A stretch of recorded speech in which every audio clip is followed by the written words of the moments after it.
Today I'm joined by a pharmacist and a nurse who just happen to be my swim coaches. Funny how that works out. Very Um, nice. introduce yourselves. Go ahead. My name is Alex Gilby. I'm a pharmacist at Maine Medical Center in their outpatient pharmacy. And my name's Olivia Pickering. I'm a nurse at Southern Maine Healthcare in Biddeford on labor and delivery. Nice. How long have you guys been at those places? I have been well, I'm a new grad, so I graduated in May, but Mhm. I've been Cool. at Maine Med since July. So 5 months or so. Mhm. And I've been working there. I got the job right out of college, and I've been there a little over 5 years now. Mhm. Yeah. I have a question, I guess. So, where did you guys attend college? So I went to St. Joe's for undergrad, as did Olivia. And That's where then, we met. yep. And then for pharmacy school, I went to UNE in Portland. Oh. Is there a reason that you guys like picked I guess being a pharmacist or being a nurse? Yeah, sure. Mostly, did you ever have Mr. Smith? No, I didn't. Is No, that the one okay. that's related to Mr. LaValle? Oh God. No, I don't think No. so. Okay.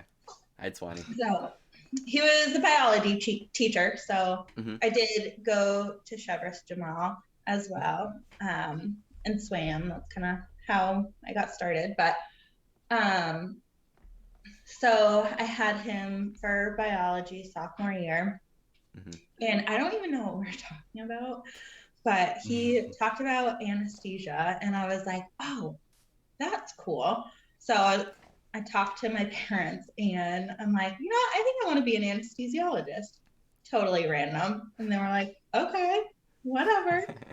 So I was talking to my cousin, and he's a nurse anesthetist, and got to shadow him and everything. And he suggested I go to nurse anesthesia school instead of being an anesthesiologist. So I was like, yeah, sure, I'll do it.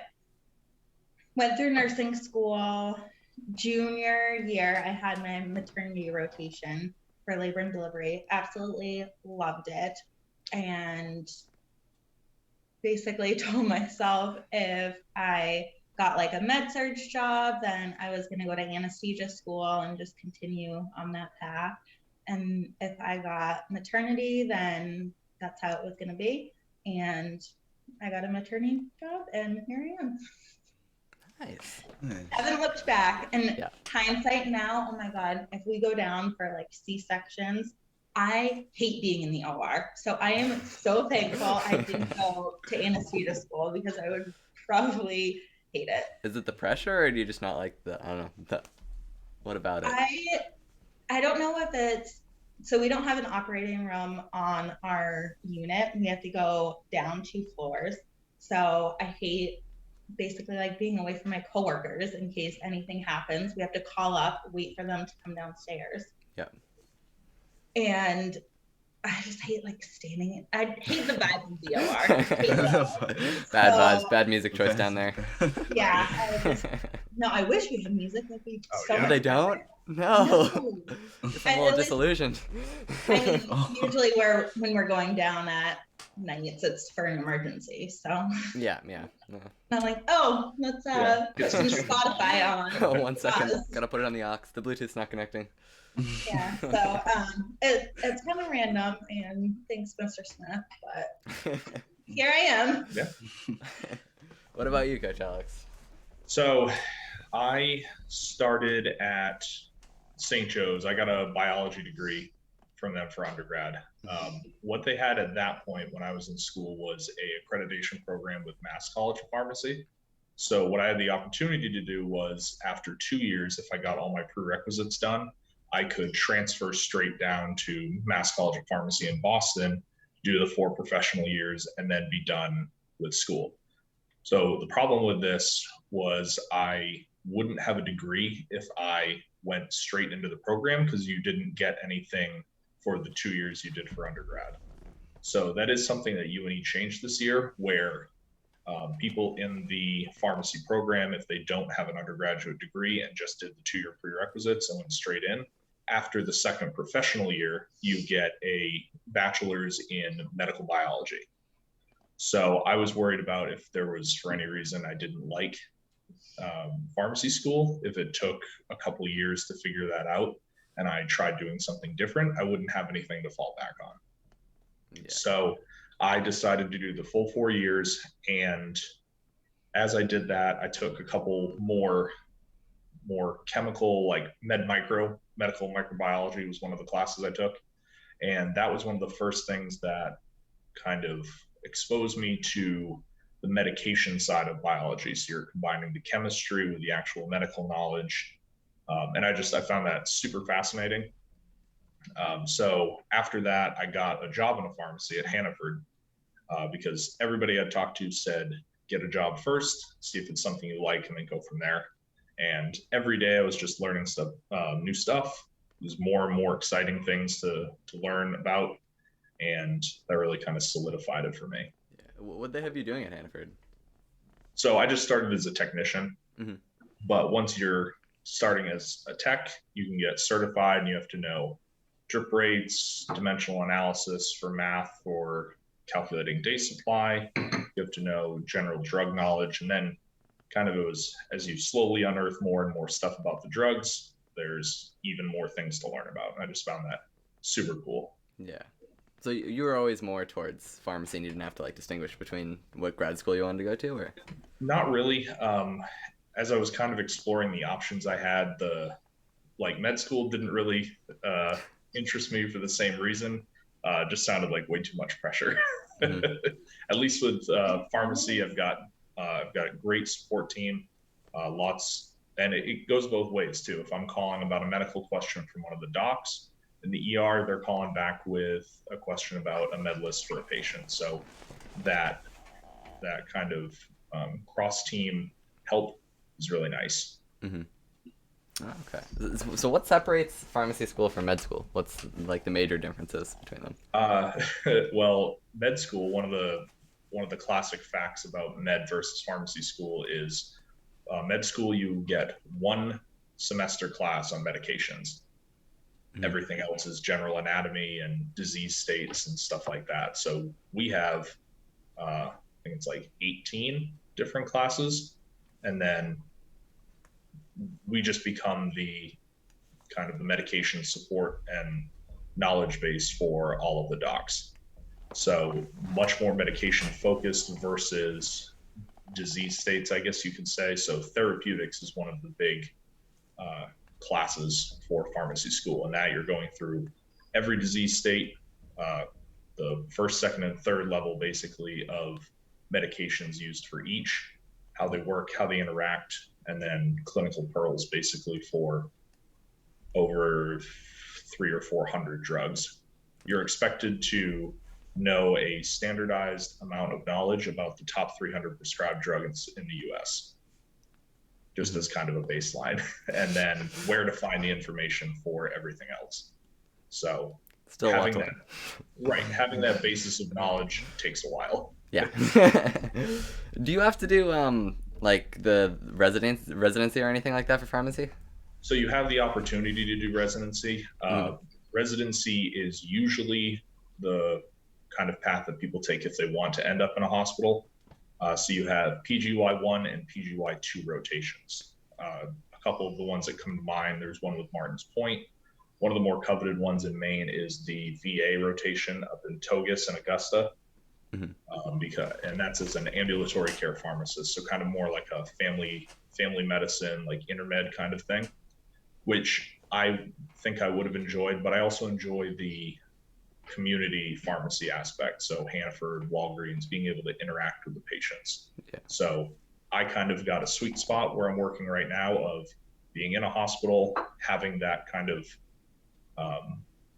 environment that you're working in, but also being in a outpatient / community pharmacy where I get to counsel patients, go over medications with them, that kind of thing.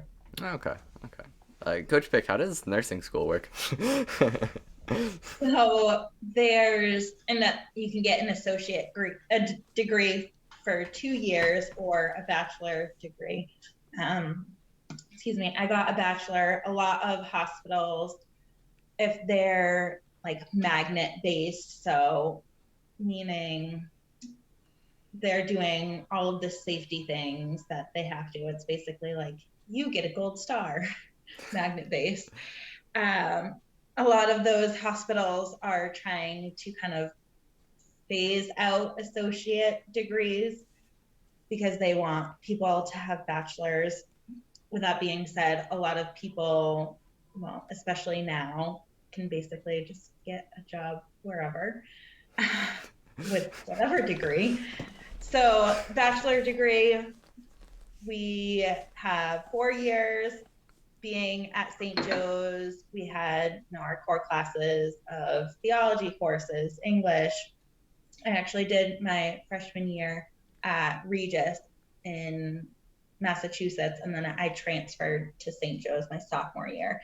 So we had similar base curriculum, so I was just able to jump right into sophomore year.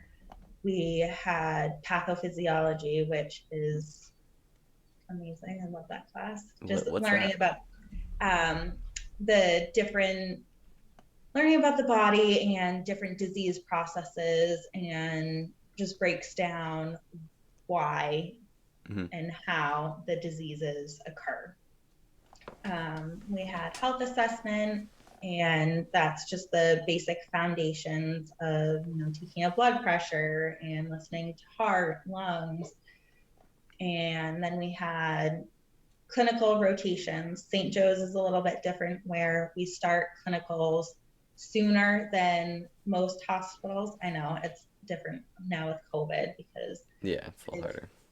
Everyone's kind of missed out on clinical.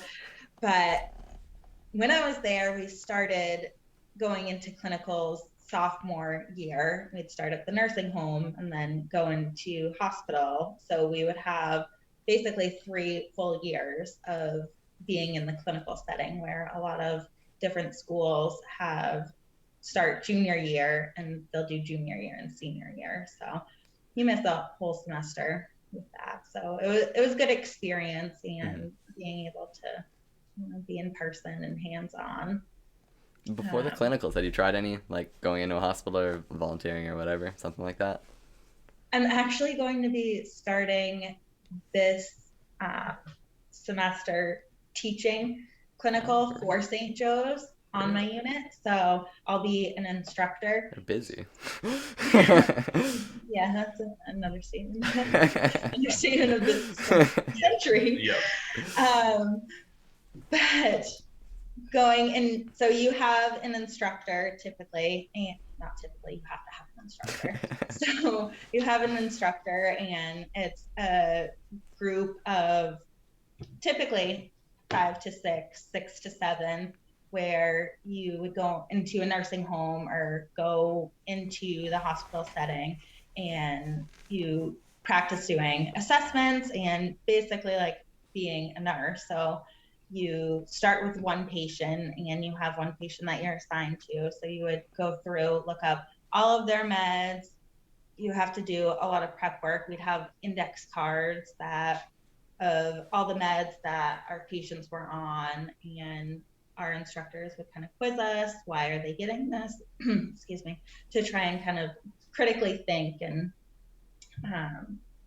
know why people are getting medications.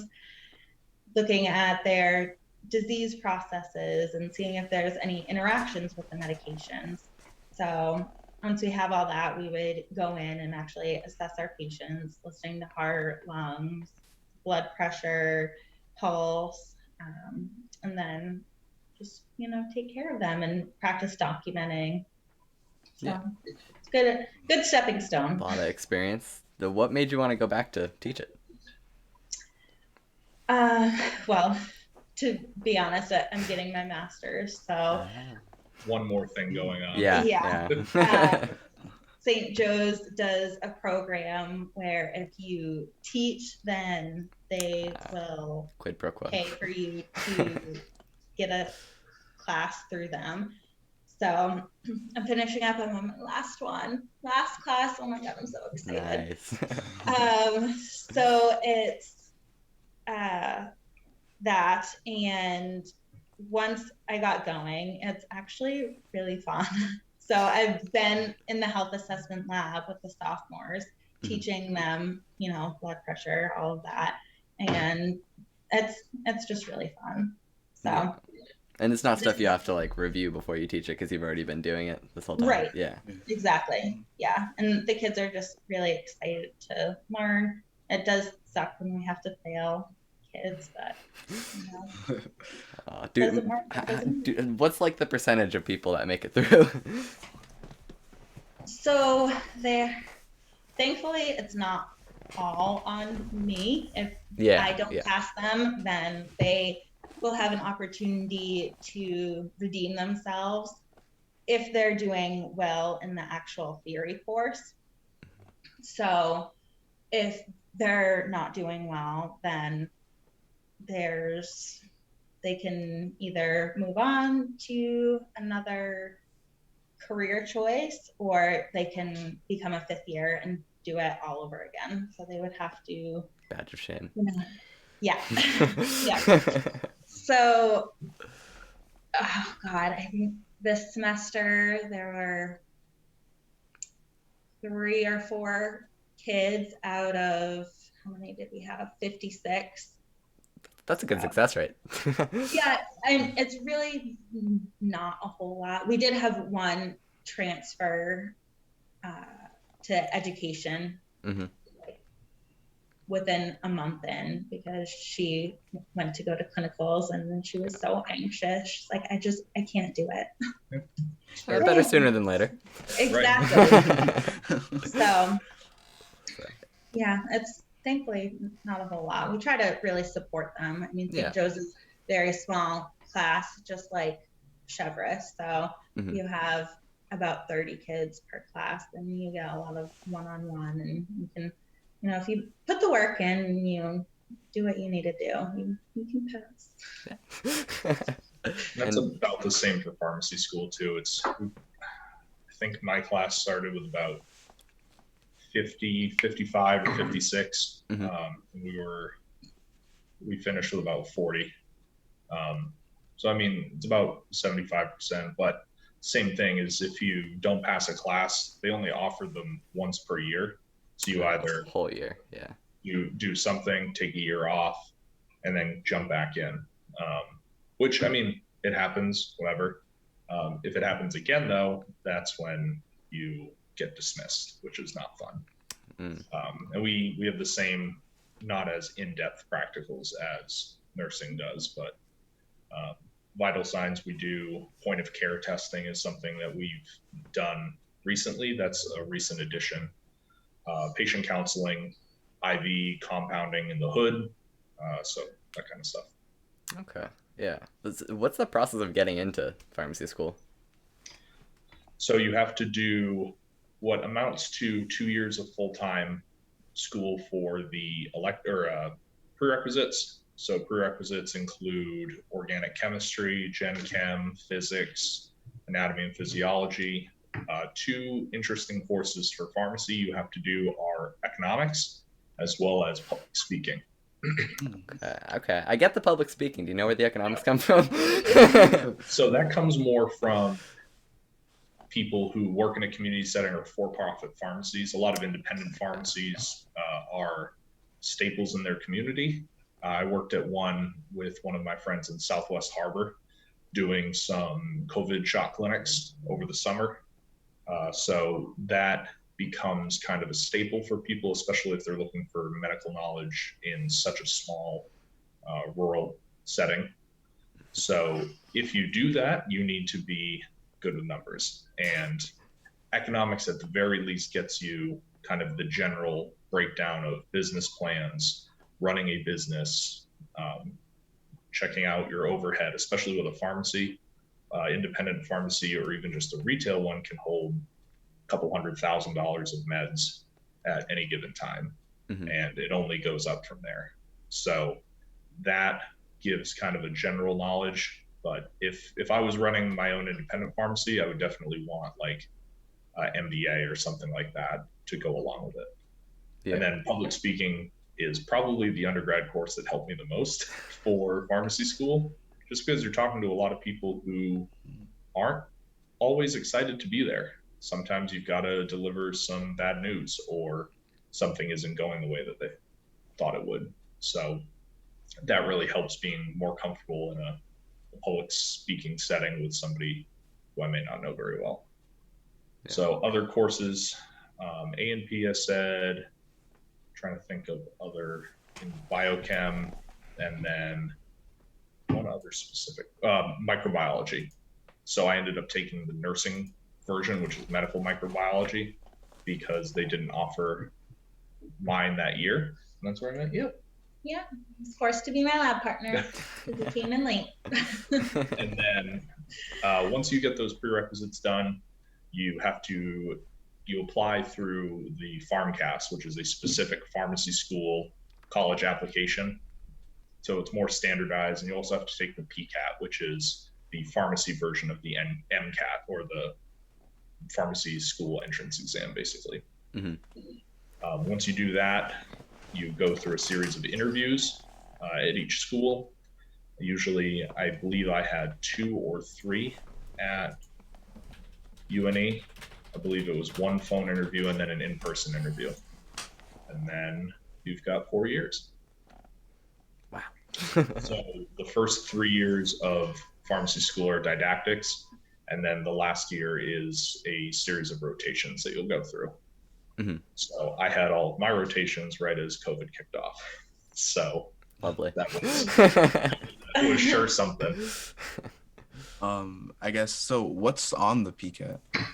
So PCAT has, we were just talking about this too, Mosley. We've got math, science, critical reading or critical thinking, reading comprehension, a essay section, and then there is one other one that I cannot remember. Then they do, in each section, you've got subsections. So math was fairly heavy on statistics, but they had calculus as well. Lots of kind of word problems, because that's how a lot of the tests in pharmacy school go. If you're reading a patient case, you've got general health information, labs, and then you kind of have to evaluate that to find the answer. Yeah. And I believe it was a 200 question exam. Took a couple hours. Yeah. And then once you're done your rotations and you graduate, you have to take 2 licensing exams. So you have the NAPLEX, which is the boards, and then you have a law exam per state that you want to be licensed in. So once you pass the NAPLEX, you're able to transfer that to whatever state you want to be licensed. But then each state has an individual law exam that is different depending on where you are. Mm-hmm. So you filled in a lot of bubbles.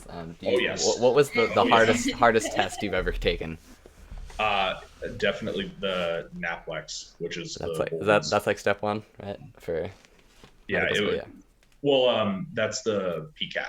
PCAT wasn't too bad. NAPLEX is after you graduate. Oh yeah. I meant like in medical school, don't they have like after 1 year you take step 1 exam and then there's like a So we don't have those. We have basically just if you make it through the first 3 years of school, then you're good. you're pretty much good. You've been through enough. And honestly, I loved being on rotation. It was all over the place setting wise. But it's a different thing to be able to kind of finally practice what you've been being taught, versus just kind of hearing it. So lots of good ones there.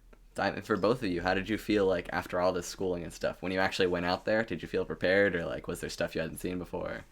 I'm sure there's stuff you haven't seen. I still have some imposter syndrome going on, as I've talked about. I did my first solo shifts. I'm the only pharmacist in the pharmacy. It's about a month ago now. But I work a combination of days and nights. So this was overnight pharmacist. You are the only one there. And one of the techs said to me, based on one of the decisions, she's like, "Hey, you're the boss." I was like, I don't like hearing that. But it's getting better. Yeah. Filling in your role. What about you, Coach Vic? So, God, I feel like I'm never prepared. Yeah. My environment with labor and delivery is like always changing. So there's still so much that I haven't seen, and kind of every shift is a little bit different, and every person, every labor, everything's a Is little that a bit good thing or a different. bad thing? Depends on the day. Yeah, it was a big adjustment, and going straight from nursing school to maternity in, my post grad self, I was like, oh, this is great, this is great. But hindsight, I wish that I did take some years on med surge just to kind of get that foundation of the critical thinking and just see a little bit more, because I really pigeonholed myself into specialty. I love it, but it just would have been helpful to have a little bit more knowledge base. Yeah. Okay. I do have a question. I need to get it. So, what's up with your hours? You have crazy hours. Yeah, I sure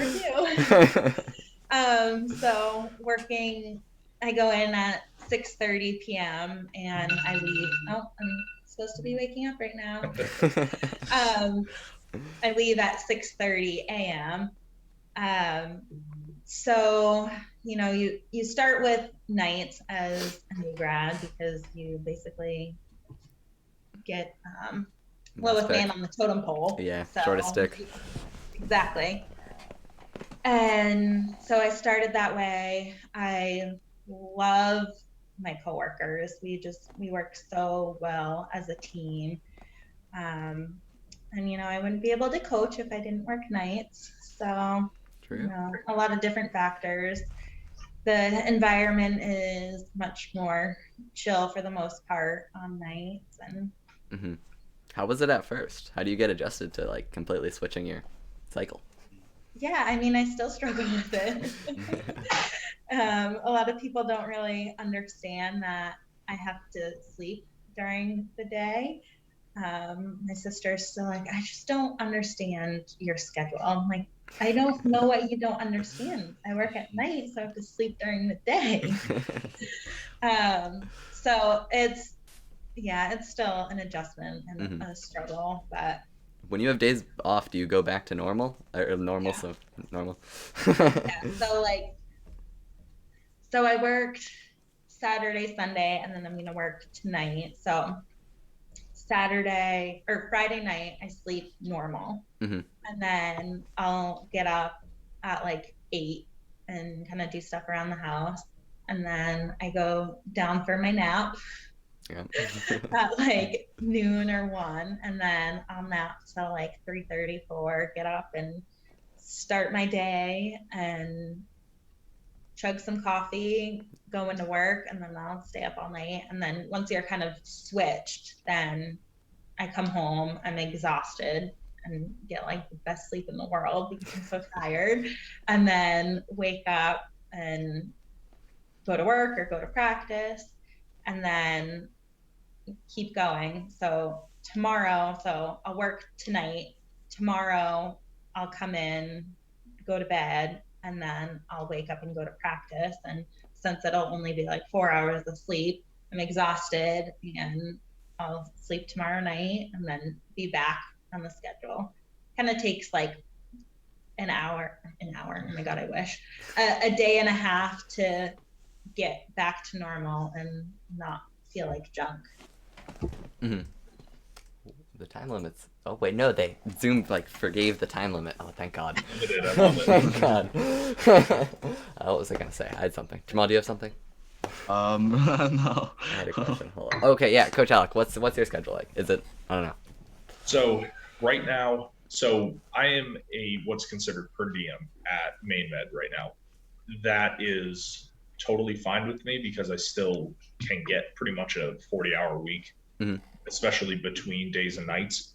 So they have regular staff pharmacists, and then there are 6 or 8 per diems that work just to kind of fill in the cracks. It's a 24-hour pharmacy, so you have to have somebody there every day, every minute, who is a registered pharmacist. So that gives me more opportunity for putting a schedule together that I can do with swimming. So this week I work 3 days in the morning, then I'll go to practice, and then this weekend I have another overnight. So I don't work anywhere near as many as Coach Peck does, but kind of the same thing of I try to stay up late the night before and then either sleep late or stay up late, wake up early, take a nap, then wake up for work. Yeah, try to ease yourself into it. Yeah. So, yes, the 3 in a row is brutal, and everyone you chop off from there makes it a little bit better. But that third night, you're pretty loopy. Yeah. How do you deal with long hours? 3 a.m. It does. 3. So the nights are not very busy. You do have a lot of patients that come over after regular pharmacies close. So you get a lot of varied things going on at about 8 or 9 o'clock when everyone's coming out of the urgent cares of the convenient MD, and the only place that's open in the state is us. So lots of antibiotics coming over that you've got to check, because that's pretty much the biggest thing that we deal with besides maintenance medication. So do some of that. Mondays and Tuesdays are definitely the busier days, and we'll do 700 or 800 scripts each day. So you get a lot of people coming in and out the pharmacy, a lot of different questions. One nice thing that I found with Main Med is I kind of got comfortable in my role at Hannaford with it just being an outpatient pharmacy. You don't really see a whole lot of crazy stuff. With Main Med, you are, again, a knowledge base for the rest of the hospital and a lot of patients that get specialty medications. So specialty medications are diabetic things like insulin. You get a lot of biologics, which in a professional setting, I haven't had a whole lot of experience with. Rheumatoid arthritis, things like that. Those are the ones that a single box costs $15,000.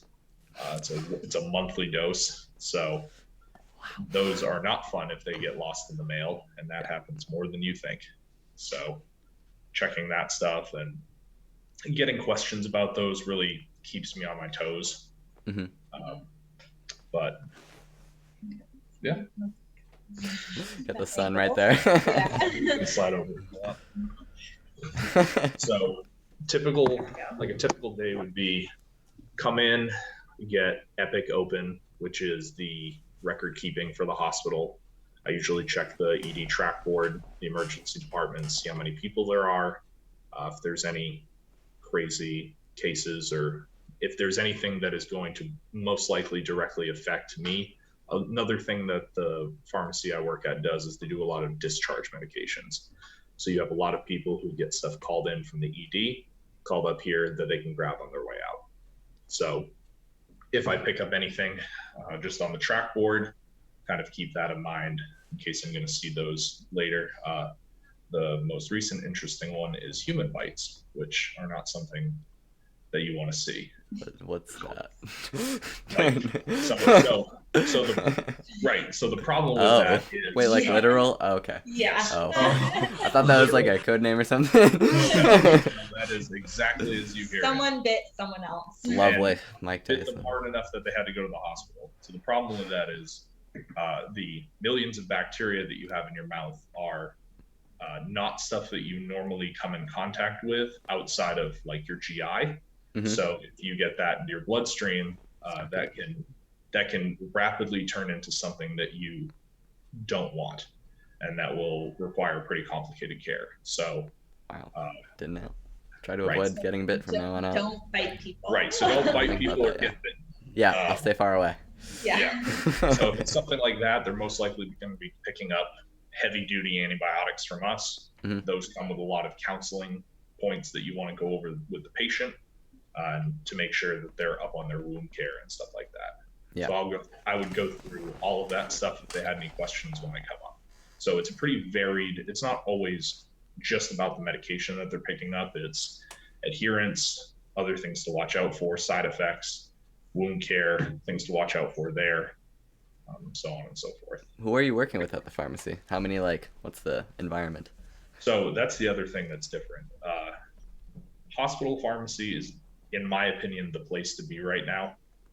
Just with Walgreens, CVS, Hannaford, independent chains having such problems staffing wise, those chains and independents are kind of getting run ragged with techs quitting just because the pay to kind of responsibility ratio is so high, and new grads again being run ragged for not necessarily what they're worth. So in this pharmacy, we have a minimum of 4 pharmacists working the bench on a weekday, when Hannaford or Walgreens, CVS may just have 1. And we have 6 or 8 techs working, filling, processing medications, calling insurances, working the counter, stuff like that. And then we also have specialty pharmacy has 2 pharmacists on the weekdays with us to field any of those specialty pharmacy questions. Problem is, when they leave at 5, we're expected to be that next line. So it really keeps you on your toes for being responsible for that whole breadth of knowledge. Yeah. And do you have it like off the dome, or do you gotta do research? Or? I would say it's about 50-50. Yeah. Honestly, though, one of the biggest things is, if you don't know something, say that, and say that you're going to work on it. You would have no idea how far that goes for people. Of, that's not something I can figure out off the top of my head. Give me 2 minutes. And if you know where to find it, that's half the battle. And you came back with an encyclopedia on human bites, and you were ready. You were ready. Exactly. Yep. What about you, Coach Bick? How many nurses are you working with? And just like you said, you're not in the operating room, so what are you? Well, yeah. Oh. Not if you can help it. Right. Only emergently. Well, right now with COVID, we need to ask about that too. An outbreak unit. So to be an outbreak unit, you have to have, 7 personnel out with COVID. Thankfully, we have some with kind of trickling back. So last week was rough, and the week before was rough. We had a lot of call outs, but typically on a night, we will have 3 to 4 nurses on, and then we'll have a CNA staff as well. On days, it's typically 4 nurses on, and then they have a CNA and a secretary.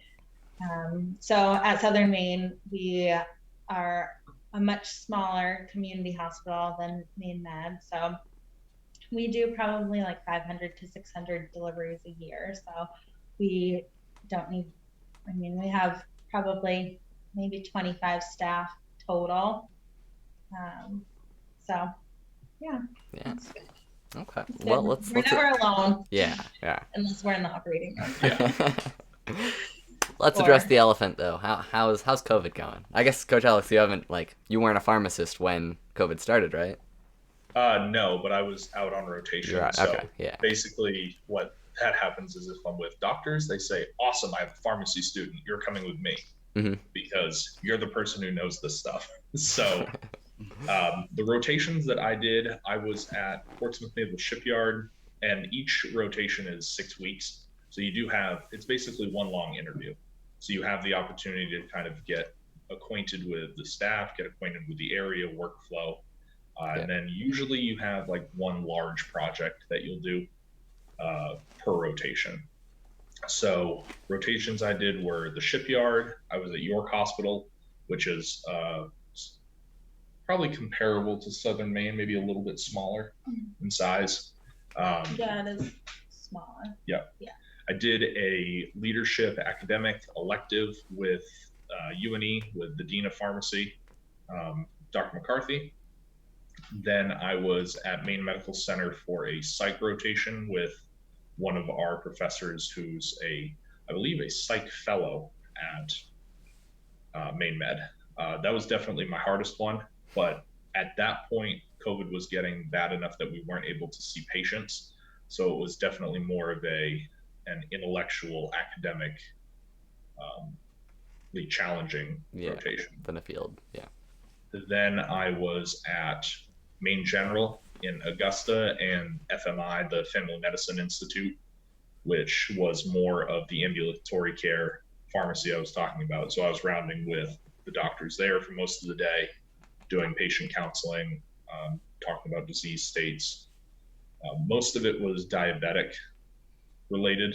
So I would counsel on wound care with them, diabetic testing supplies, how to check their sugars, the importance of A1C, and kind of going through all that stuff while the doctor was charting or working with somebody else. And then my last one was actually at Hannaford. Which in one? South Florida. I was at Mill Creek, which I'd been a couple times before, but that was a good kind of round out because that's when vaccines were coming out for the general populace. So I pretty much did all of their vaccines every day for a month and a half, which was you got pretty good at it. Oh yeah, it was great practice. I did the math a couple of days ago. I think just for COVID vaccines, I've done about 600, which solid. But I was a couple of my friends who graduated the year before have done literally Not thousands. that it's a competition, but Yeah. Right, exactly. Oh, it's a quality over quantity, you know. So now that I'm at Maine Med, we just got off of being an outbreak unit Friday. So we had 7 people out. And oh wait, you just got out? I thought the numbers were going. Okay. So,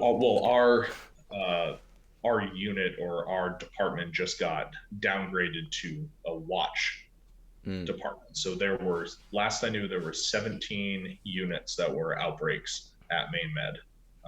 So now we have, I believe it was like 3 or 4 people out. But it complicates things because we do bedside deliveries.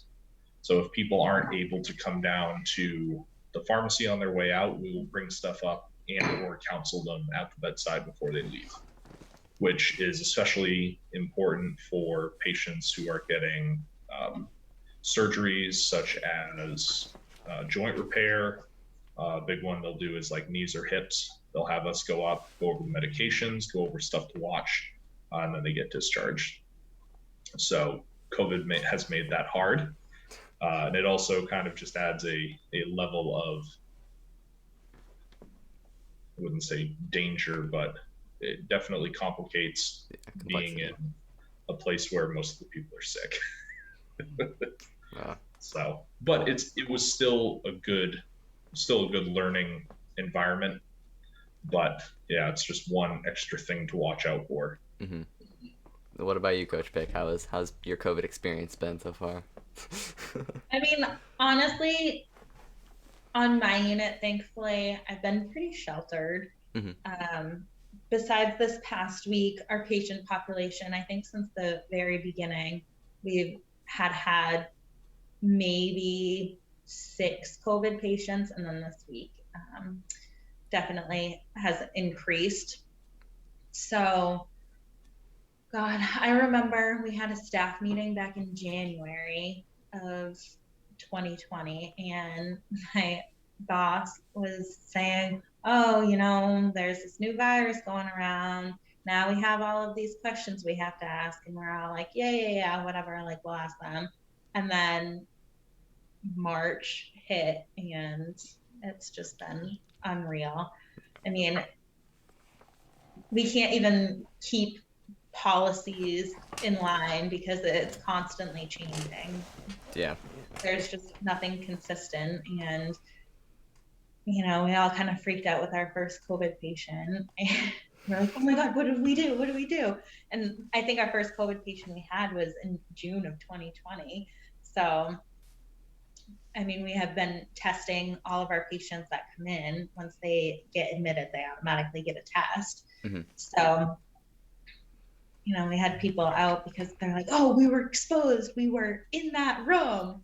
And, they were fine. There was a lot of information that we didn't know at that point. And, it's just kind of like, oh, COVID. Another How one. have supplies been? I think where we have been part of Maine Health, we had a lot more access than maybe we normally would have, being a small community hospital. So thankfully we have had everything mask wise that we've needed. I mean, over the summer we ran out of like Foley catheters, so that goes into the bladder to empty their bladder when they have an epidural. So we're like, how do we just not have them? So we're running out of random things just because, the supply chain and people not working and, transportation and everything. So it's just weird stuff at that point. But we thankfully haven't had issues with masks, N95s, shields, anything like that.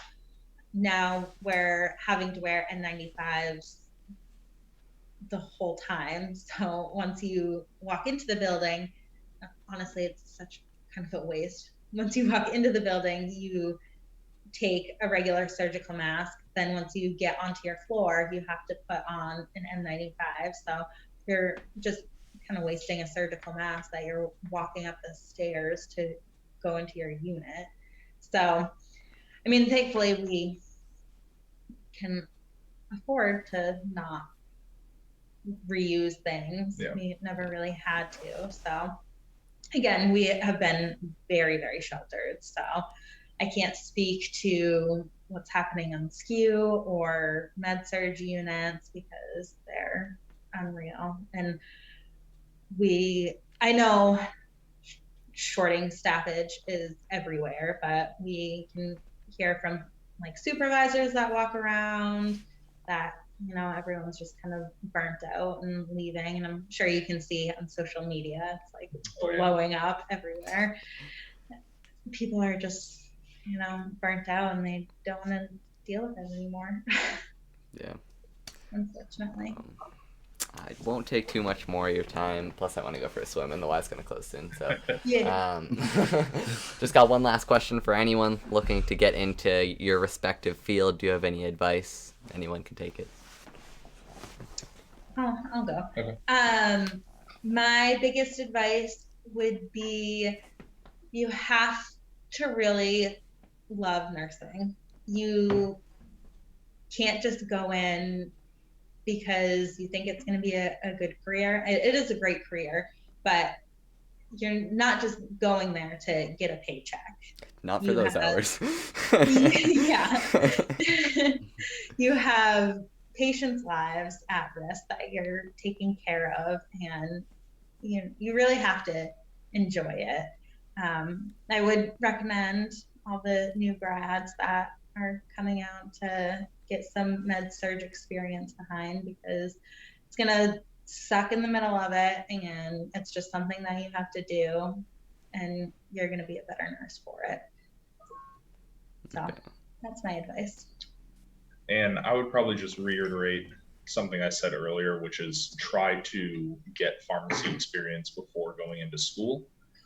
It's going to help you a couple ways, because you are going to find out whether or not it's something that you like. If you're finding that you're just dreading going to work today, the additional responsibility and debt of a pharmacist is probably not going to be something that you'll enjoy. Yeah. But I think the next two things are, especially the first year of pharmacy school, basic technical knowledge of a pharmacy as well as medication knowledge that you get will put you ahead of 80% of the people who don't have pharmacy experience. We had probably a third to a half with no pharmacy experience going into pharmacy school. It's not a requirement, but it definitely does help. And once you're a pharmacist, knowing what the technician side of pharmacy is going to make you a better leader. As if you're able to work with their needs, understand what they have to do on a daily basis versus what you're doing, that's just going to help everybody involved.